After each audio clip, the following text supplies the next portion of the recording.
Deck Talk, and today we have George Ankers on. Hi, George. Hello. And we're talking about More Fool Me. So this is part of our, what I'm calling Janksgiving series. This is not, it's not necessarily this is Jank, but this isn't something that has prestigiously won an event. It is It's Jank. Jank. George is on it, it's Jank. But you know, quite often on Deck Talk we get decks that have won regionals, won nationals, won worlds. Today, as it's Janksgiving, and for those who don't know what Janksgiving is the glorious period just after Worlds and Starlock, before regional season gets going, where you can kind of go to Store Champ or play a casual event and play what you want. There's no pressure. You're not testing for anything just yet. And this is glorious. This is when these are great cards. This is when, you know, cards like the Red's God Blessing, just looking at one card on this list, comes out and play, which you don't see. Patchface. George, why is Patchface in a deck? Why wouldn't he be, Ben? So this is a very much a wild expression of Jank for me. I've been a little bit derailed from building the stupid decks that I'm particularly fond of for a few months. I've been helping some friends and myself practice for, you know, as you say, regionals and nats and so on.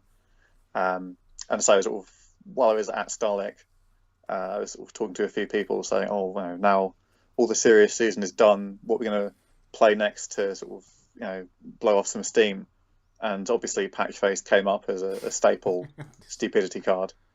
And I was thinking, is it time? Are there finally funny things that we can do with Patchface that we couldn't do before? I think they just about is, and so I sort of threw together this deck that I've really quickly become very fond of indeed. Yeah, you can stack quite a lot of fun keywords and icons on Patchface. So yes, it's a Tyrell Stag that we went for. So obviously we were building a full deck. You have two primary options. The first obviously is to do it main faction Baratheon, because obviously you get Patchface and all of the tech that goes with that, but you also get Moonboy, who's loyal to Barra. The other option is to go into Tyrell to get you Butterbumps, who is essentially Moonboy but with an intrigue icon. And for Patchface, that's usually a superior choice because right off the bat, if you play them both, Patchface becomes a Bicon. There is, of course, a secret third option, which is to play with Stark in some way to get Dontos, but that is not recommended. I guess you'd need a lot of ladies for that one to work. You need a lot in general for that to work. But no, Butterbumps is definitely a better friend to Patchface, as he gives instantly another keyword, as in Insight. So yes, this is the deck primarily built around getting out Butterbumps and Patchface, protecting them, and then sort of generally buffing them up. So it has a hefty Relore package with, as you mentioned, 3x Red God's Blessing to try to bump up the strength of these two strength nobodies. It's got some Kneel to try to knock down any potential threats, and it's just got some fun event cards to round out the whole package. So yeah, it's a lot of fun to play, and I'm looking forward to talking about it with you. Now, there is one thing, just say if you had gone Stark, I don't know how this would work 100%, because I guess you'd lose all traits, but I am no one Patchface. It's, I mean, ooh. You've said that, and now I'm thinking it's far too late, but maybe. I mean, Stark Stag is probably an awkward fit in a lot of ways. Yeah. But there's some potential there. I think really the advantage of doing it in Tyrell, other than Butterbumps, is you can get the economy package that Tyrell offers, especially because in a deck like this, your curve is a little lower than usual because your star characters cost 2. So you can often afford to take a turn setting up big econ locations like the Arbor or the Red Wine Straits. Which you've got over 3x of them? Yes. Oh no, 3 and 2. Yeah, and then obviously in Tyrell you can run 3x of the Arbor Marketplace as well. And so if you're in Stark, your option on that front is the Northern Armory for your non-limited econ. Yeah. And that's great, except that it doesn't stand Patchface. No, it's a Stark character only, I believe, isn't it? Yeah. So the Marketplace is just a very simple +1 to whoever you want. and does a lot of work in this deck. I'm assuming this is to combo with the High Garden Courtiers. Absolutely, it is. Because what else would you stand? You could stand Renly, but no, Patchface. No. So yes, so there's a lot of options in this deck to make Patchface and Butterbumps like solid challenge competitors. So you have, for example, things to make sure they have the right icons to play. So if you don't have, say, Butterbumps out, but you still have Patchface, you have cards like Syrio Farrell and Off to Goldtown to give him icons that he wouldn't normally have and sneak through challenge victories where your opponent isn't expecting it. You've got 2 copies of the Might of the Reach, which is an absolutely hilarious card and really good when you attack with a 2-strength fool. Your opponent is not expecting them to become a 12-strength fool. So Red God's Blessing has a fairly high number of Relore cards in this deck to increase that strength boost, so you can fairly quickly get Patchface and Butterbumps to solid competitive numbers. And as you say, you've got the High Garden Courtiers to get potentially 2 sets of Insight or 2 sets of Renown if you get the right Motley targets out. And I assume Motley's the kind of key card here, just to... It's important. It's not crucial. So it's important to remember that you shouldn't rely too heavily on an attachment, because there's plenty of ways for opponents to discard them. But as a way to get some extra benefits, it's very strong. It also helps to control massive characters who are potentially going to wreck your board. Even if you don't get the keywords from it, you can load them up on somebody like a Jaime Lannister or a Euron Greyeye and really punish them for bullying you around. Victarion as well is probably quite a good one for this.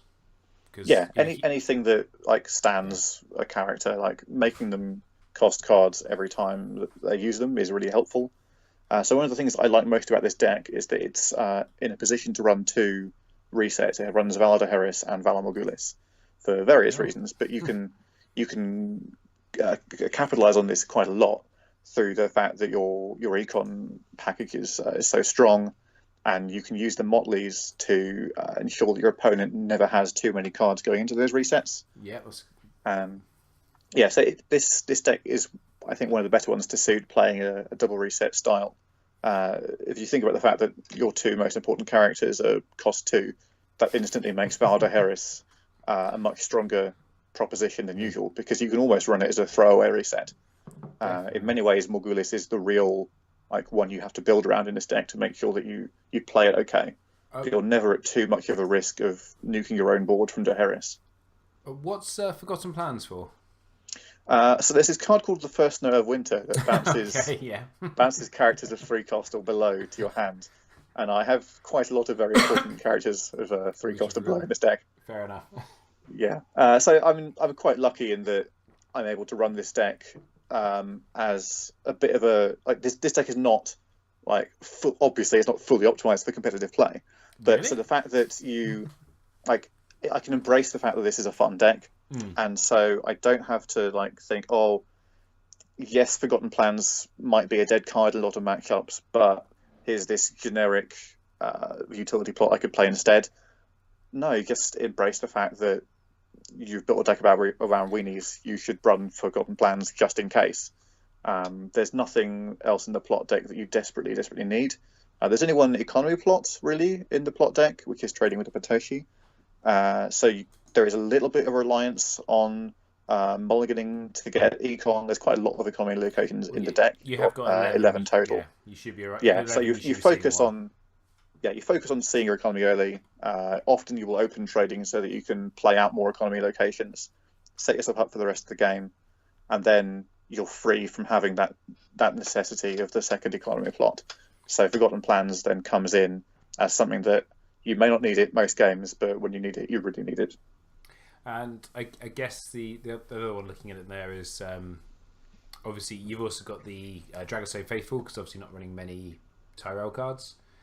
Obviously, we talked about you've got most of the lore package. I can see. I can't see any obvious missing ones, except maybe Stannis' wife. Solis, probably not that useful in this anyway. I mean, she can give Patch Face an Intrigue icon, and that is funny. But there are just better R'hllor cards Yeah. that you want to run. It's important you get the ones that explicitly kneel things. So the Priestess, both Priestesses are Cheyenne, the Shadow Priestess, plus Melisandre, to make sure you are kneeling threatening characters. How have you found the Shadow Priestess? I really like them in this deck. Tyrell means you can often afford to play them out. Yes, they're definitely overcosted for what they are. But you can bank them in shadows for later turns. Often, like a few plots into the game, you'll have more money than you need most of the time, so it's not too much of an issue. I mean, I found them in Baratheon to be a bit underwhelming, mainly because if you are going for this Neil package, they don't trigger Melisandre.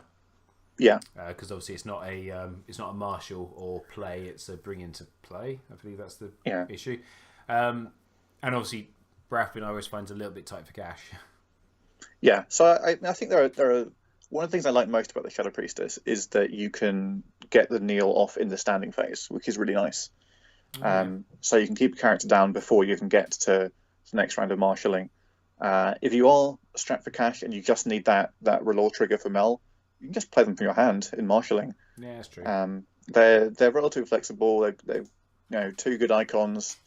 Yeah, they do solid work here. I wouldn't swap them out. I don't think. I've immediately liked this deck because you've got two of my favourite Lore characters with Theos of Myr and Beric. Yeah. Although although I did find out to my mistake on the Iron Throne the other day. Of course, Beric doesn't work when there's a king plot out. Yeah. Got to be careful with that stuff. that was a nasty surprise. He's fine. I'll just take a kiss. Oh no, he's dead.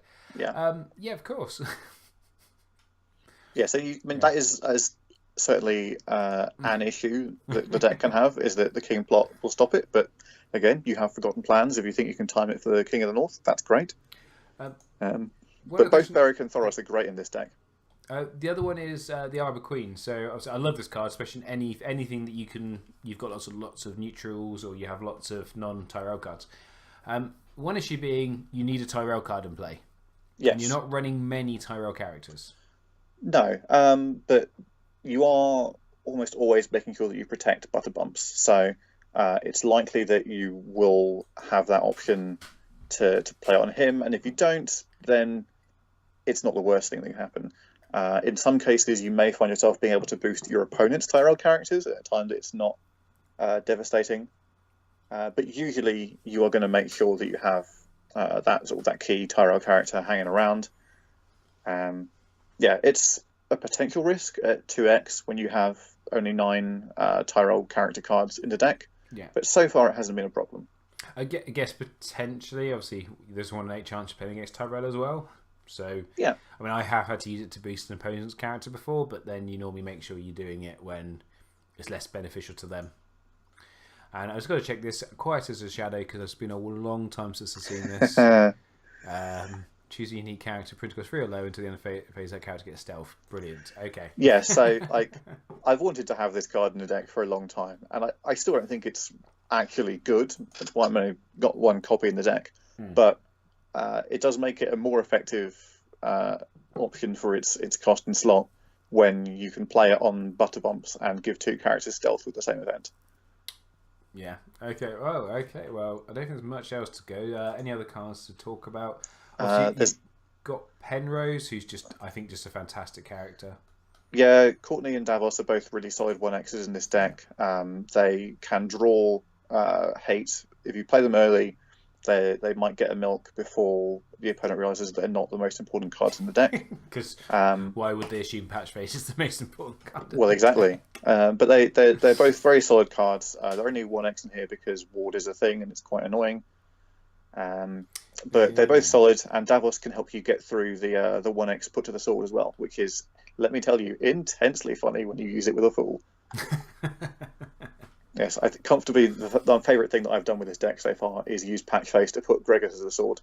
Oh god. Other ones there, Eleanor's there because you're running 11 limited locations. Yeah. If you see it does make sense to get 2 out of turn. I think that's most of the cards. Yeah. So the only thing I might mention here is the Elena's Informant, which is Oh, a slot that could go to another generic Tyrell character, but it does some nice work here because your icon spread is broadly skewed towards intrigue and power. Obviously, you have the ways to improve that, but towards the end of the game, you have usually the spare money left over, and your opponent might not think anything of you having 4 or 5 gold left over in the Challenger's phase. yeah. You're not running flea bottom, so they're not necessarily expecting those kind of shenanigans.